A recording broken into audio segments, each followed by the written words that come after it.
Evangeline's bare feet whispered across the pine floorboards as she stepped through the farmhouse door, the afternoon heat still clinging to her cotton dress. The chickens had been fed, their soft clucking fading behind her as she moved toward the kitchen where her mother worked. Golden sunlight poured through the windows of their modest home, painting everything in warm amber hues that should have felt comforting but somehow didn't.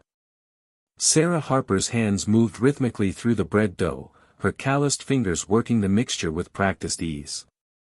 The summer of 1860 had been particularly harsh in East Texas, and the simple act of preparing their evening meal provided a welcome routine amid the uncertainty that seemed to hang over everything these days. The talk of war grew louder each week, and Thomas spent more time in town listening to the men debate secession and states' rights. But politics felt distant as Sarah watched her 12-year-old daughter move through their home with the quiet grace that had always marked Evangeline as different from other children. There was something ethereal about the girl, something that made neighbors cross themselves when they thought no one was looking. Sarah had always dismissed their superstitions as ignorant fear, but lately, she'd begun to wonder if there might be truth in their worried whispers. The realization struck her like a physical blow. Sarah's hand stopped mid-knead, flour dusting her frozen fingers as she stared at the wall behind her daughter. Evangeline's shadow stretched across the whitewashed boards, but it wasn't moving with her. While Evangeline walked toward the back room, her shadow turned its head slowly, deliberately, until it seemed to be looking directly at Sarah. The breath caught in Sarah's throat, a sound somewhere between a gasp and a prayer. She blinked hard, certain her tired eyes were playing tricks on her, but the impossible sight remained. The shadow's head tilted slightly, as if acknowledging her recognition, and then it stepped away from Evangeline's feet entirely. Sarah watched in horrified fascination as the dark silhouette began walking in the opposite direction from her daughter. It moved with fluid purpose, gliding along the wall like liquid darkness, its form perfectly defined despite having no body to cast it. The shadow passed the window where late afternoon light should have eliminated it entirely, yet it continued unimpeded, disappearing around the corner toward the front of the house. Meanwhile, Evangeline continued her path toward the back room, now completely without shadow despite the strong sunlight streaming through the windows. Where her shadow should have fallen on the floor, there was only empty space, as if light passed through her without resistance. "Evangeline," Sarah whispered, her voice barely audible above the sound of her own thundering heartbeat. "Come here, child." Evangeline turned at her mother's call, and Sarah saw the exact moment when understanding dawned in her daughter's pale blue eyes. The girl looked down at the floor where her shadow should have been, then at the wall where it should have been cast, her young face cycling through confusion, curiosity, and finally, a fear that seemed far too mature for her 12 years. "Mama," Evangeline said, her voice small and uncertain, "where did it go?" Sarah forced herself to move, her legs unsteady as she crossed the room to gather her daughter into her arms. Evangeline felt solid and warm, perfectly normal in every way except for the impossible absence of her shadow. Sarah's mind raced through rational explanations, but none could account for what she had witnessed. "I don't know, sweetheart," Sarah murmured into Evangeline's dark hair. "Tell me, have you noticed anything strange lately? Anything at all?" Evangeline pulled back to look at her mother, and Sarah was struck by how old her daughter suddenly seemed. There was knowledge in those blue eyes, knowledge that no child should possess. "I've been having dreams," Evangeline said slowly, as if testing each word before speaking it. "About a dark lady who looks like me. She's been trying to tell me something, but I can never understand what she's saying. And sometimes, when I wake up, there's dirt under my fingernails even though I haven't been outside." Sarah's blood turned to ice.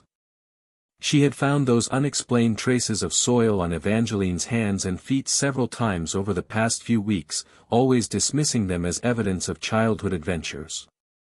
But now, with the memory of the detached shadow fresh in her mind, those innocent explanations crumbled away. "When did the dream start?" Sarah asked, trying to keep her voice calm even as panic clawed at her chest. About a month ago, Evangeline replied. Right after Papa started working that new section of land. The part near the old cemetery. The cemetery. Sarah's heart sank as she remembered Thomas's excitement about clearing the overgrown plot where his grandparents had been buried decades ago. He'd been so pleased to reclaim the land for farming, dismissing her concerns about disturbing the dead as womanish superstition. But what if her fears had been justified? What if some things were better left undisturbed? As if summoned by their conversation, Thomas Harper's heavy footsteps echoed on the porch. Sarah quickly positioned herself between Evangeline and the door, uncertain why she felt the need to shield her daughter but unable to ignore the instinct. When Thomas entered, his weathered face was drawn with the exhaustion that came from fighting the unforgiving Texas soil under a merciless sun. "Evening, ladies," he said, hanging his hat on the peg by the door. "Evangeline, did you get those chickens fed?" "Yes, Papa," Evangeline replied, but her voice carried a tremor that made both parents look at her more closely. Thomas noticed immediately.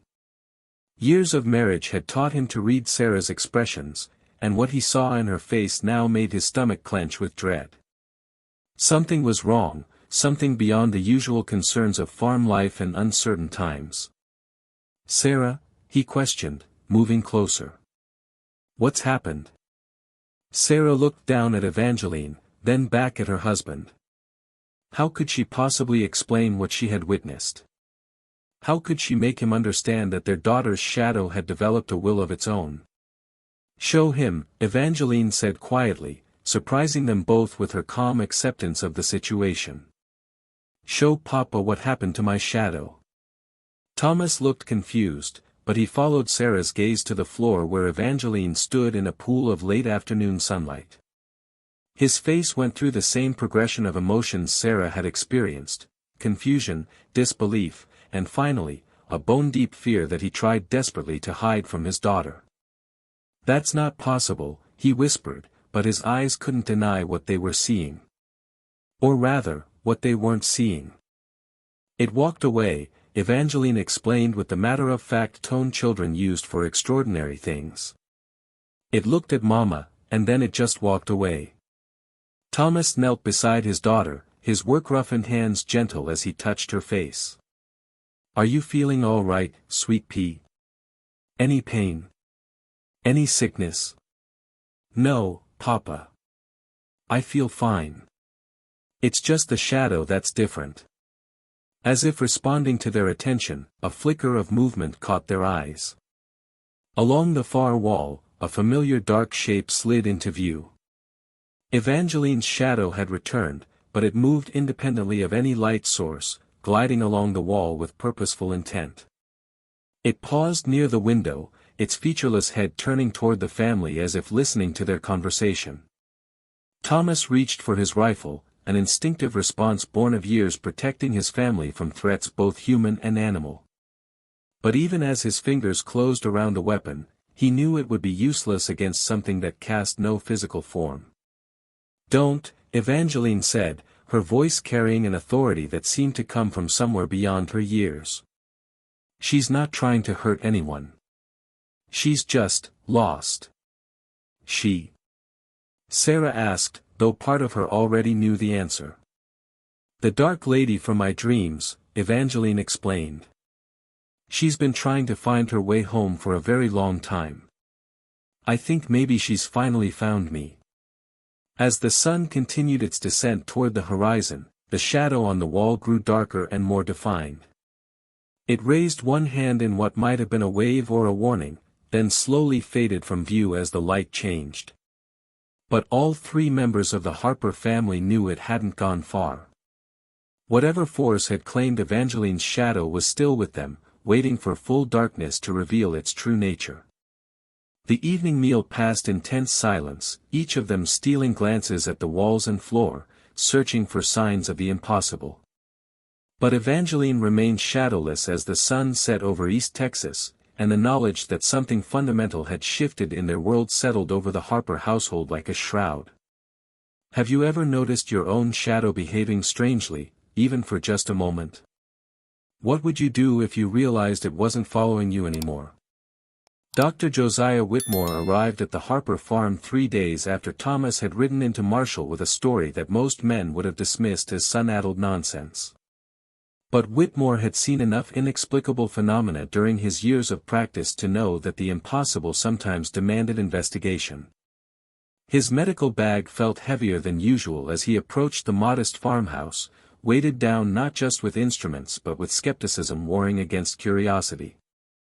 The morning sun cast sharp shadows across the yard, and Whitmore found himself studying each one with new attention. Normal shadows, he noted with relief, behaving exactly as physics demanded. But his comfort evaporated when Sarah Harper opened the door, her face bearing the hollow-eyed look of someone who had seen too much and slept too little. "Dr. Whitmore," she said, her voice barely above a whisper. "Thank you for coming. I know Thomas's story must have sounded impossible," Whitmore finished gently.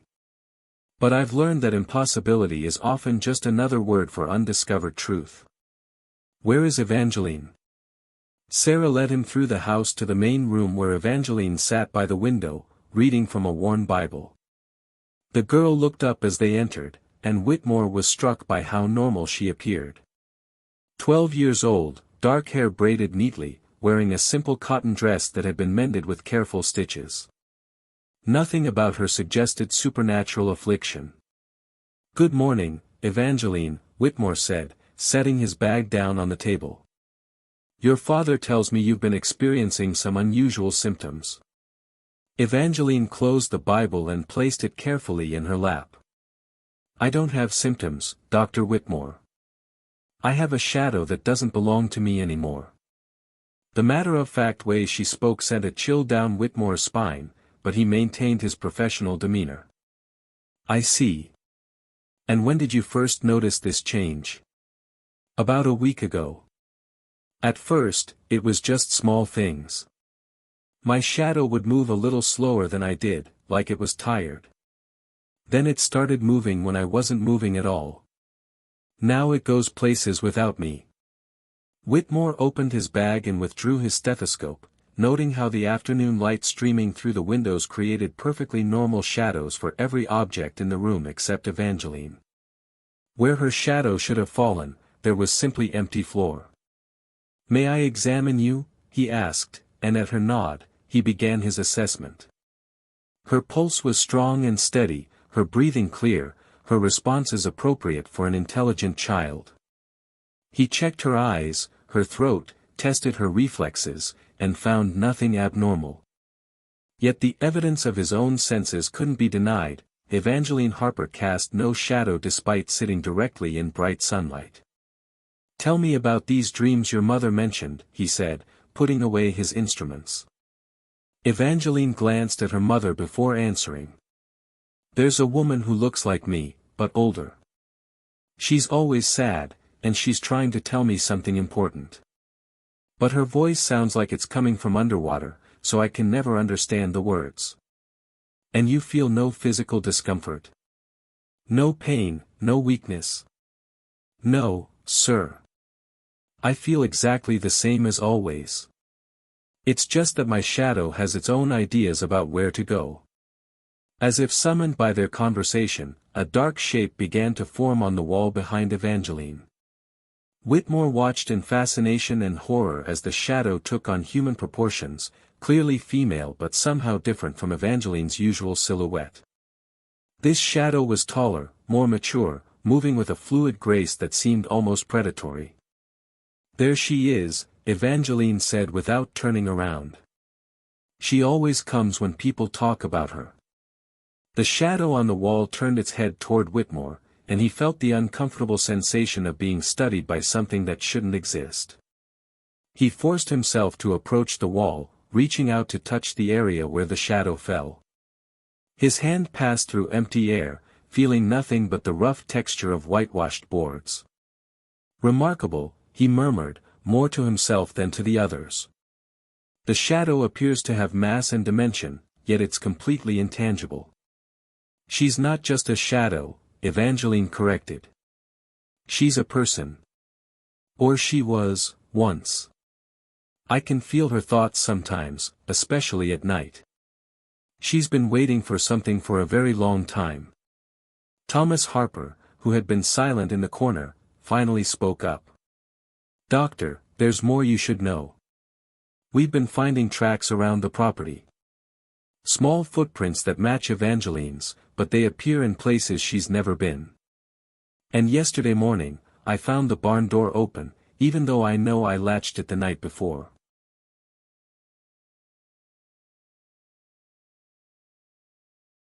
Whitmore nodded thoughtfully. Has anyone seen this shadow figure during daylight hours? No, Sarah replied. It only appears when the light starts to change. But at night. She shuddered. At night, we hear footsteps on the porch, and sometimes voices whispering in the yard. The shadow on the wall began to move, walking along the surface with purpose. It paused at the window, its form becoming more defined as it pressed against the glass from the inside, though nothing was actually there. Whitmore approached the window and peered out, half expecting to see a figure in the yard, but there was only empty farmland stretching toward the horizon. Evangeline, he said carefully, do you feel any connection to this shadow? Any sense that you can control its actions? The girl shook her head. It does what it wants. But sometimes, I know where it's been. Like this morning, I woke up with the taste of dirt in my mouth, and my feet were muddy even though I hadn't left my bed. And I had memories that weren't mine, memories of digging, of searching for something buried. Whitmore felt his scientific skepticism crumbling in the face of evidence that defied every principle he'd learned. With your permission, I'd like to stay here tonight and observe these phenomena more closely. Perhaps extended observation will reveal some pattern or explanation. Thomas and Sarah exchanged glances, and Whitmore could see the relief in their faces. Whatever was happening to their daughter, they no longer had to face it alone. Of course, Doctor, Thomas said. We'd be grateful for your help. As the sun began its descent toward the western horizon, Whitmore set up his observation post in the main room. He arranged his notebook, several oil lamps, and a collection of instruments he hoped might detect or measure whatever force was affecting Evangeline. The family went about their evening routine, but tension filled the air like humidity before a storm. Evangeline helped her mother prepare supper, chatting about everyday things, the chickens, the weather, a letter they'd received from relatives in Louisiana. But Whitmore noticed how she avoided standing near windows as the light began to fade, and how her eyes occasionally darted to the walls as if checking for unwanted visitors. As darkness settled over East Texas, the real horror was about to begin. The house settled into uneasy quiet as the Harper family retired for the night, leaving Dr. Whitmore alone with his vigil and his growing sense of dread. He had positioned himself in the main room with a clear view of the hallway leading to the bedrooms, his notebook open and ready, though he doubted any medical training had prepared him for what he was about to witness. The clock on the mantel ticked toward midnight with agonizing slowness. Oil lamps cast flickering circles of light that made ordinary shadows dance on the walls, and Whitmore found himself questioning every movement, every shift in the darkness.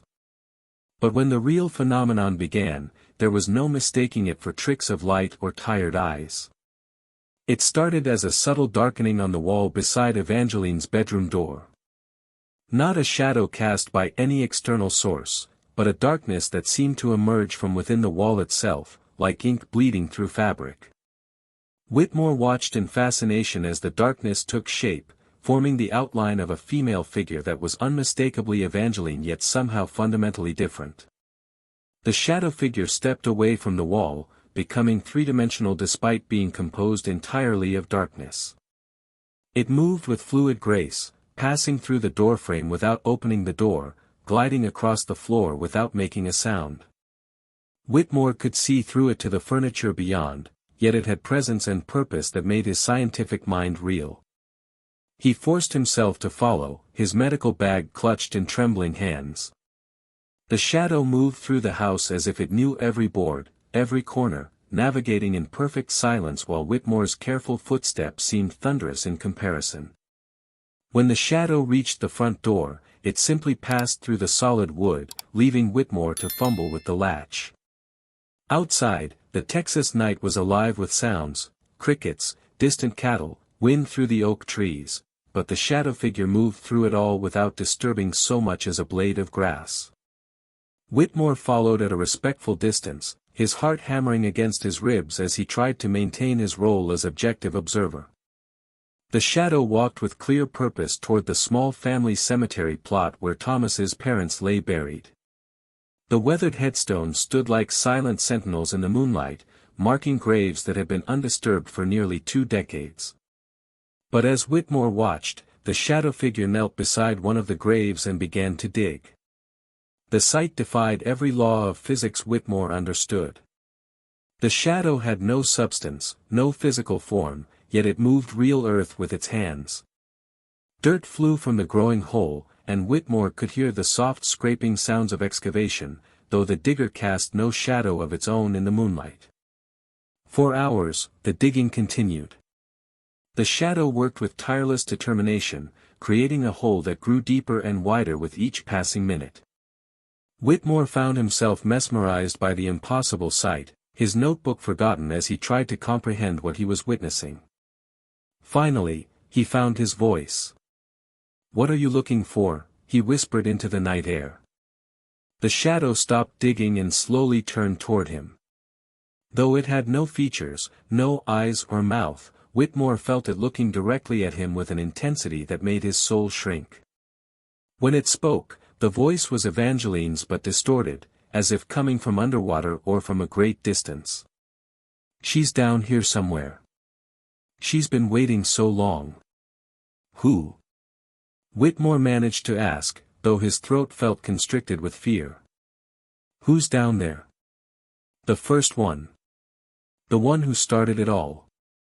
The shadow returned to its digging, and Whitmore noticed that the hole was now deep enough for a child's coffin. But the headstone clearly marked this as the grave of Abraham Harper, Thomas's father, a man who had died in his 60s. What was the shadow looking for beneath a grown man's remains? "The first one," the shadow repeated, its voice growing stronger. "She made the bargain. She paid the price. But she never told them what would come after." Whitmore's mind raced. He had heard stories, fragments of local folklore about the Harper family, whispers that followed them like dust clouds. But he had always dismissed such talk as rural superstition, the kind of gossip that grew around any family that kept to themselves. "What bargain?" he asked, stepping closer despite every instinct screaming at him to run. The shadow figure paused in its digging and looked up at him again. "Life for life. Death for death." She wanted her daughter to live, and the hollow man granted her wish. But every gift has a price, and the Harper women pay it generation after generation. "Evangeline doesn't have to pay for her ancestors' choices," Whitmore said, surprising himself with his vehemence. "She's just a child." "She's the fourth," the shadow replied. "The completion of the pattern. In her, the shadow becomes whole." The digging resumed with renewed intensity, and Whitmore realized with growing horror that the shadow wasn't just searching randomly. It knew exactly where to look, as if following a map written in darkness and despair. The hole grew deeper, and soon the shadow disappeared entirely below ground level, though the sound of digging continued. Dawn was beginning to lighten the eastern sky when the shadow finally emerged from the hole, empty-handed but somehow satisfied. It brushed dirt from its incorporeal hands and began walking back toward the house, moving faster now as the approaching sunlight threatened its existence. Whitmore followed, his legs unsteady with exhaustion and shock. By the time they reached the farmhouse, the shadow was already fading, becoming translucent as it approached Evangeline's bedroom wall. It merged with the surface and disappeared just as the first rays of direct sunlight touched the windows. When Evangeline awakened an hour later, she came to the kitchen with dirt under her fingernails and mud on her bare feet, though she claimed no memory of leaving her bed.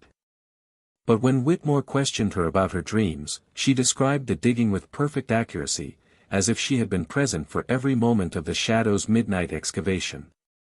"There's something down there," she said quietly while her parents prepared breakfast. "Something that's been waiting for me to find it. The Dark Lady says it's time to dig deeper." Whitmore looked out the window toward the cemetery, where fresh earth marked the site of the Shadow's work. Whatever lay buried beneath Abraham Harper's grave, he had a growing certainty that it held the key to understanding Evangeline's condition. But he also suspected that some secrets were buried for good reason, and disturbing them might unleash consequences none of them were prepared to face. Dr. Whitmore spent the morning in Marshall's courthouse, poring over dusty records and speaking with anyone old enough to remember the Harper family's early days in East Texas.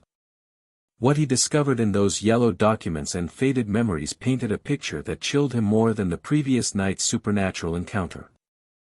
The county clerk, a wizened man named Ezekiel Morton whose grandfather had been among the first settlers, proved to be a font of disturbing information. Morton's rheumy eyes grew sharp with interest when Whitmore mentioned the Harper name, and his weathered hands shook as he pulled out record books that hadn't been opened in decades. "The Shadow sickness," Morton said, his voice barely above a whisper. "My grandfather told me stories about it when I was just a boy. Said it ran in that family line like a curse, passing from mother to daughter, growing stronger with each generation. The records told a tale of tragedy spanning nearly 4 decades.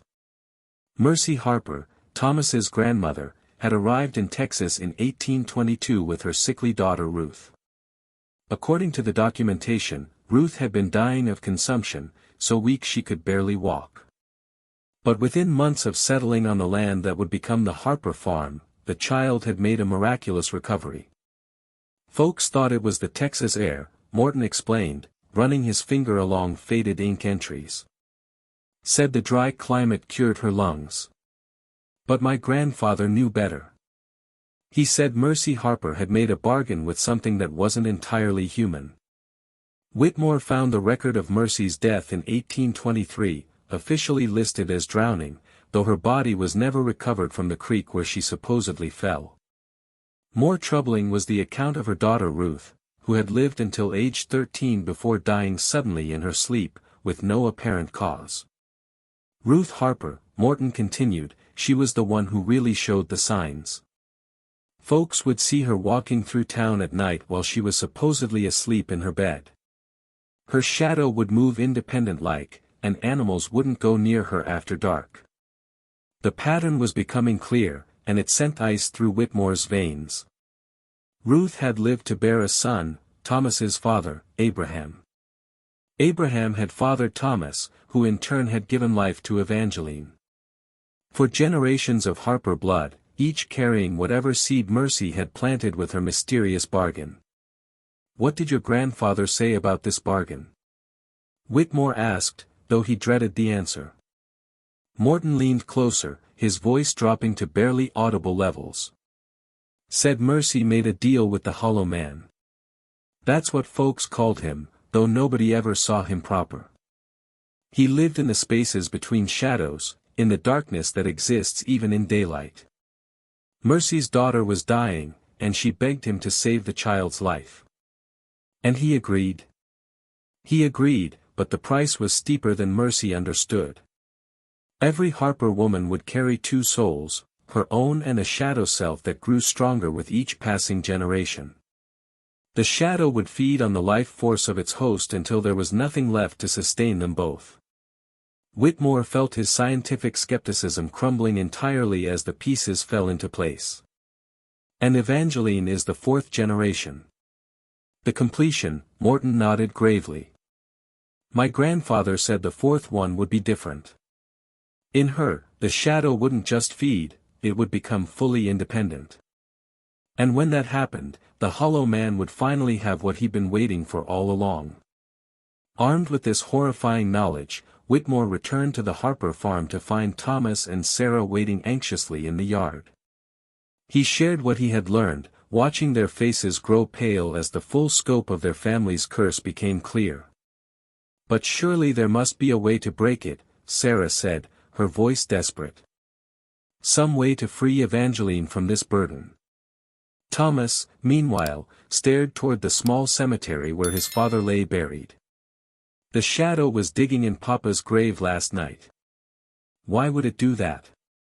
Whitmore had been wondering the same thing. According to the records, Abraham Harper had lived a normal life, marrying late and fathering only one child before dying of natural causes. But if the curse passed through the female line, why would the shadow be interested in his grave? Perhaps, Whitmore said slowly, your father wasn't the only one buried there. The idea hung in the air like smoke from a funeral pyre. If Mercy Harper's body had never been found, if the official story of her drowning had been fabricated to hide the truth, then perhaps she had been secretly interred beneath her son's eventual resting place. That evening, as the sun began its descent toward the horizon, Thomas and Whitmore made their way to the cemetery with shovels and lanterns. Sarah had wanted to come, but they insisted she stay with Evangeline, who had been growing increasingly agitated as darkness approached. The hole that Evangeline's shadow had begun was still clearly visible, and the two men set to work enlarging and deepening it. The Texas soil was hard-packed and resistant, but their urgency drove them to work through the exhaustion. As they dug deeper, their shovels began striking objects that didn't belong in a 19th-century grave. First came fragments of much older wood, pieces of a coffin that had long since rotted away. Then, wrapped in oilcloth that had somehow survived the decades, they found a small wooden box. Thomas's hands shook as he lifted it from the earth, and Whitmore could see the family resemblance in the careful craftsmanship. This had been made by Harper hands, probably Mercy's own. Inside the box, protected from time and moisture, they discovered items that told a story of desperation and supernatural bargaining. A daguerreotype showed a woman who could have been Evangeline's twin, her eyes holding the same ethereal quality that marked the Harper women. A child's dress, stained with something dark that might have been blood, lay folded beneath. But most disturbing was the letter, written in a flowing hand that spoke of education and refinement. Whitmore read aloud by lantern light. To whosoever finds this testament, I am Mercy Harper, and I have done a terrible thing in the name of love. My daughter Ruth lay dying, and in my desperation, I sought help from powers that should never be approached by mortal souls. The entity that calls itself the Hollow Man appeared to me in my darkest hour, offering life for my child in exchange for a debt that would be paid by her bloodline through 4 generations. I thought I understood the price. I thought Ruth would live her life and die naturally, and the debt would end with her. But the Hollow Man's gifts come with conditions I was too grief-stricken to comprehend. Ruth carries within her a second soul, a shadow self that grows stronger each day. When she bears children, they too will carry this burden, and their children after them. The 4th generation will be the culmination. In that child, the shadow will become whole and independent, and the Hollow Man will finally possess what he has waited so long to claim, a human soul that can walk in both light and darkness, serving as his vessel in the mortal world. I have hidden this testament where I pray it will never be found, for I know that knowledge of the curse will not break it. The bargain was sealed with my blood and Ruth's tears, and only the willing sacrifice of the 4th generation can end what I have begun. May God forgive me for what I have condemned my bloodline to endure. Thomas's face had gone white as bone. Evangeline isn't just cursed, he whispered. She's the completion of whatever devil's work great-grandmother started. Whitmore folded the letter carefully, his mind reeling with the implications. The shadow isn't trying to harm her, he realized. It's preparing her. Training her. When the time comes, she won't be fighting the curse, she'll be fulfilling it. A sound from the direction of the farmhouse made them both freeze. It was Evangeline's voice, but distorted, calling out into the night with words they couldn't quite understand. And beneath her voice, answering her, came another sound, deeper, older, carrying an authority that made the very air seem to tremble. The hollow man had come to claim what Mercy Harper had promised him nearly 40 years ago. If you discovered your family had made such a pact, would you try to break it and risk the consequences, or accept the fate to protect future generations? The voice that echoed across the Harper farmland was not entirely human, though it wore Evangeline's tone like an ill-fitting mask. Dr. Whitmore and Thomas dropped their shovels and ran toward the house, the letter from Mercy Harper still clutched in Whitmore's trembling hands. Behind them, the excavated grave yawned like an open mouth, releasing secrets that had been buried for too long. They burst through the front door to find Sarah pressed against the wall of the main room, her face white with terror as she stared at her daughter. Evangeline stood in the center of the room, but she was no longer alone. Her shadow, now solid and three-dimensional, stood beside her as an equal rather than a reflection. But more disturbing still was the presence that filled the room like smoke, an absence of light and warmth that made the very air feel heavy with malevolence. "The debt comes due," a voice announced, seeming to emerge from everywhere and nowhere at once. It was neither male nor female, neither young nor old, but carried the weight of centuries and the hunger of something that had waited far too long. "For generations I have waited. For generations the Harper blood has fed my growing strength." Dr. Whitmore stepped forward, his medical training warring with superstitious terror. "You're the hollow man," he said, surprised by the steadiness of his own voice. "The entity that made the bargain with Mercy Harper." The darkness in the room seemed to coalesce, taking on a vaguely human shape that was more absence than presence. Where a face should have been, there was only void deeper than the space between stars. It moved without walking, simply appearing in different locations around the room like a shadow cast by no earthly light. "I am what becomes of desire unchecked," the entity replied. "What grows in the spaces between life and death, feeding on the desperate bargains made by mortal souls. Mercy Harper came to me with tears in her eyes and death in her arms, begging for her daughter's life."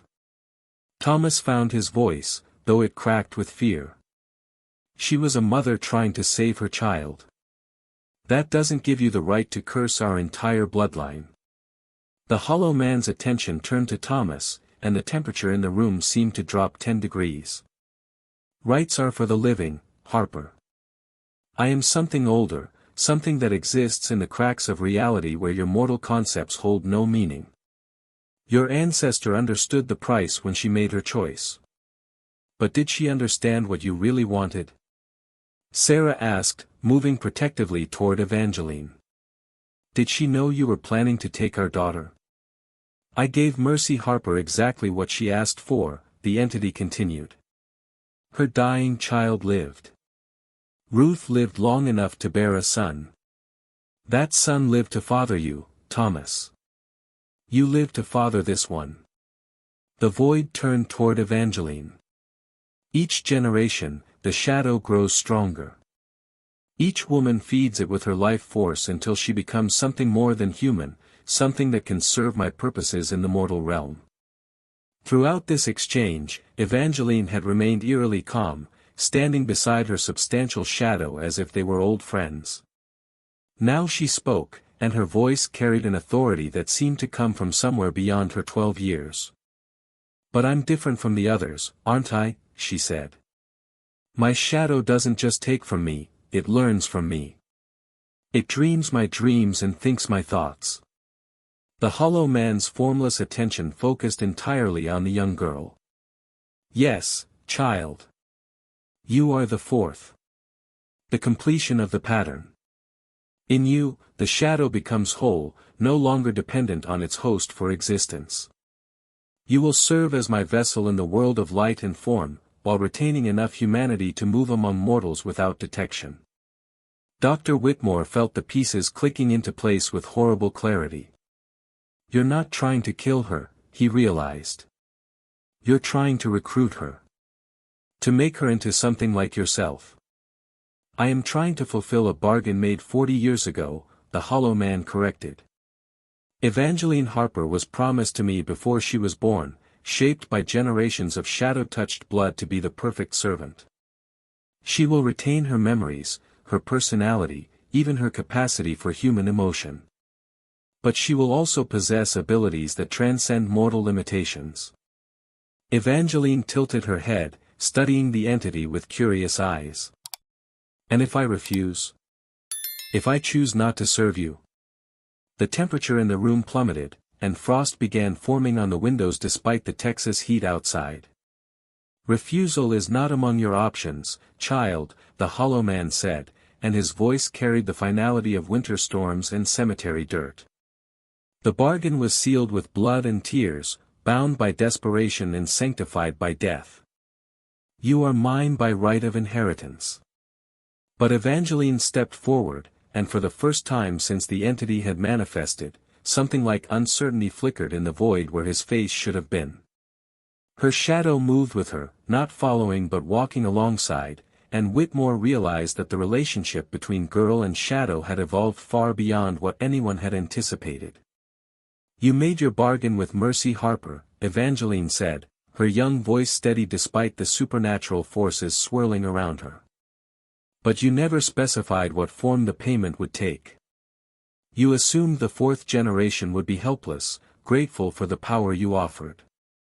You didn't expect her to have a choice. The hollow man's presence seemed to expand, filling every corner of the room with suffocating darkness. You speak of choices as if you understand what you are refusing. I offer you immortality, power beyond human comprehension, freedom from the weaknesses that plague mortal flesh. You offer slavery, Evangeline replied simply. Slavery dressed up in pretty promises, but slavery nonetheless.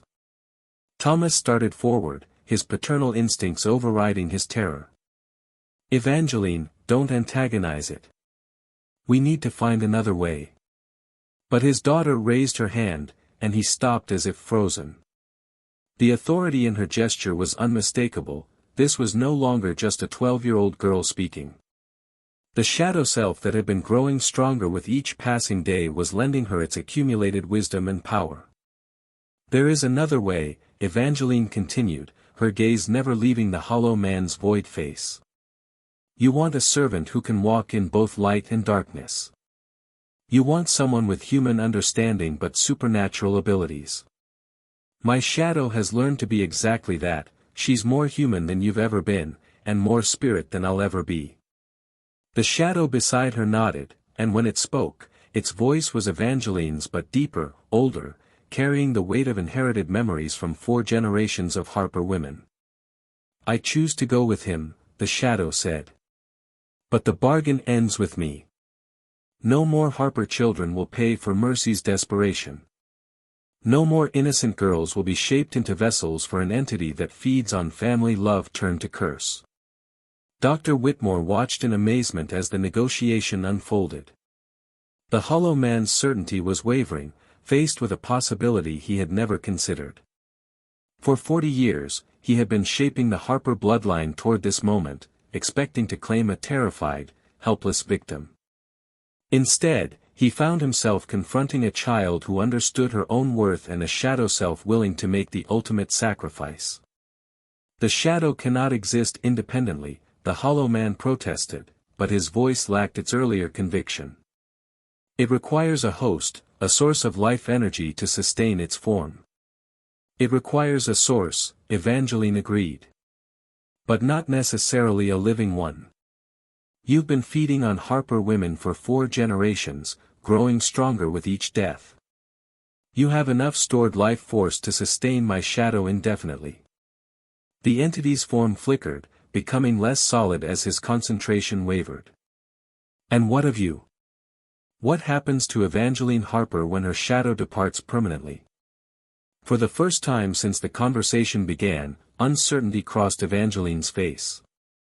She looked at her parents, at Dr. Whitmore, at the shadow that had been her constant companion through this ordeal. When she spoke, her voice was smaller, more childlike. I don't know, she admitted. But I know I won't be split in 2 anymore. I'll finally be whole, even if that means being different from what I was before. Sarah stepped forward, tears streaming down her face. Sweetheart, you don't have to sacrifice yourself for us. There has to be another way. There is no other way, Mama, Evangeline said gently. This curse has been killing Harper women for 40 years. It ends with me, one way or another. At least this way, I get to choose how. The hollow man considered the proposal, his void face turning from Evangeline to her shadow and back again. Finally, he spoke, and his voice carried the weight of reluctant respect. You would give up part of yourself to save future generations of your bloodline. I would give up the part of myself that was never truly mine to begin with, Evangeline corrected. The shadow was created by your bargain with Mercy Harper. It belongs to you more than it belongs to me. I'm just returning your property. The shadow Evangeline stepped forward, and as she moved, she began to change. Her form grew taller, more mature, taking on aspects of all the Harper women who had come before. Whitmore caught glimpses of Mercy Harper's determined jaw, Ruth Harper's ethereal grace, features that spoke of a bloodline shaped by tragedy and supernatural influence. I accept, the shadow said, and her voice now carried harmonics that resonated with otherworldly authority. I will serve you, hollow man, but only if you swear by whatever powers gave you existence that no Harper blood will ever again be touched by your influence. The entity's form solidified as he considered the terms. Very well, he said finally. I swear by the darkness between stars and the silence between heartbeats that the Harper bloodline is free from my influence once this bargain is complete. As the words left his void mouth, reality seemed to shift around them. The oppressive weight that had filled the room began to lift, and the frost on the windows started to melt. But even as the supernatural tension eased, a new kind of sadness filled the space, the sorrow of inevitable separation. Evangeline turned to her shadow self, and for a moment, they simply looked at each other with perfect understanding. Then, moving as one, they embraced, and as they touched, both forms began to shimmer and change. The shadow grew more solid while Evangeline became slightly translucent, as if they were sharing their very existence between them. The process was beautiful and terrible to watch, like seeing a soul divide itself by choice rather than force. Will it hurt? Evangeline whispered to her other self. No more than growing up always does, the shadow replied. And when it's over, you'll be free to cast normal shadows again. To live a normal life. The hollow man extended what might have been a hand toward the shadow Evangeline, and she took it without hesitation. As their forms touched, the shadow began to merge with the entity, becoming part of his darkness while retaining her own distinct identity. Remember, she said to the living Evangeline as she faded, you're not losing anything. You're finally becoming whole. The hollow man, now containing the shadow Evangeline within his essence, nodded once to the Harper family. The debt is paid, he said. The bargain is complete. We will not meet again in this world. And then he was gone, taking the shadow with him, leaving behind only the lingering scent of turned earth and the memory of something that had been both blessing and curse for 4 generations of Harper women. Evangeline swayed on her feet, and Thomas caught her as she nearly fell. But when she looked up at her parents, her eyes held a peace that had been absent since this ordeal began. And there, cast by the lamplight on the floor, was her shadow, normal, natural, following her movements exactly as shadows should. It's over, she said simply. Finally, it's over. Dawn broke over East Texas with a clarity that seemed almost supernatural after the darkness that had filled the Harper farmhouse. Dr. Whitmore found himself sitting on the front porch, his medical bag at his feet, trying to process what he had witnessed. The rational part of his mind insisted that none of it could have been real, but the evidence was undeniable. Evangeline Harper now cast a normal shadow, and the oppressive weight that had hung over the property for weeks had lifted completely. Thomas emerged from the house carrying 2 cups of coffee, the steam rising in lazy spirals in the cool morning air. He looked older than his years, as if the events of the previous night had aged him beyond the passage of mere time, but there was also a profound relief in his weathered features. "How is she?" Whitmore asked, accepting the coffee gratefully. "Different," Thomas replied, settling into the chair beside him. "Lighter, somehow. Like a weight she'd been carrying all her life had finally been lifted. But also—" He paused, searching for the right words. "Also somehow smaller. As if part of her really did go with that thing." Through the window, they could see Evangeline helping her mother prepare breakfast, moving with the natural grace of a normal 12-year-old girl. But Whitmore noticed subtle changes. The ethereal quality that had always marked her as different from other children was gone, replaced by something more grounded, more purely human. "She sacrificed part of herself to save her family," Whitmore observed. "That kind of choice leaves marks on a soul. Will she be all right?" Thomas asked, the question carrying all the weight of a father's love and concern. Whitmore considered carefully before answering. "She'll be different from what she might have been. But she'll be free to make her own choices, to live her own life without the shadow of her ancestors' bargain hanging over her. In the end, I think that's exactly what she wanted." Over the following days, Whitmore extended his stay at the Harper farm, ostensibly to monitor Evangeline's recovery but really to document the aftermath of events that challenged everything he thought he knew about the natural world. What he observed filled him with both wonder and concern. Evangeline adapted to her new reality with remarkable resilience.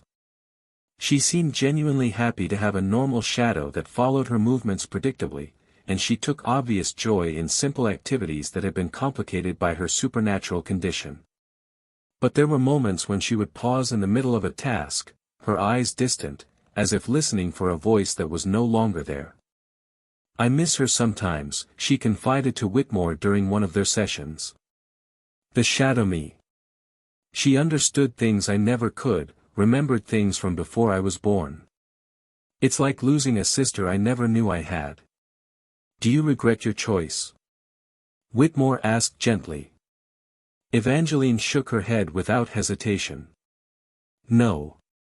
She made her choice too, and it was the right one for both of us. But sometimes I wonder what she's experiencing now, serving the hollow man. Is she happy? Is she still partly me?" Those questions haunted Whitmore as well, but he had no answers to offer. The supernatural world had its own rules, its own logic that defied human understanding. All he could do was help Evangeline adjust to her new normal and document the extraordinary events for posterity. His final entry in the case file, written 6 months after the resolution of the Harper shadow phenomena, reflected on the broader implications of what he had witnessed. The case of Evangeline Harper challenges every assumption we make about the boundaries between the natural and supernatural worlds. But perhaps more importantly, it demonstrates the power of choice even in the face of seemingly insurmountable supernatural forces. A 12-year-old girl, faced with a fate sealed before her birth, found a way to negotiate terms that preserved her family's future while honoring the binding nature of her ancestors' bargain. The medical implications are staggering. If supernatural forces can influence human physiology across generations, what other unexplained phenomena might have similar origins? But the human implications are even more profound.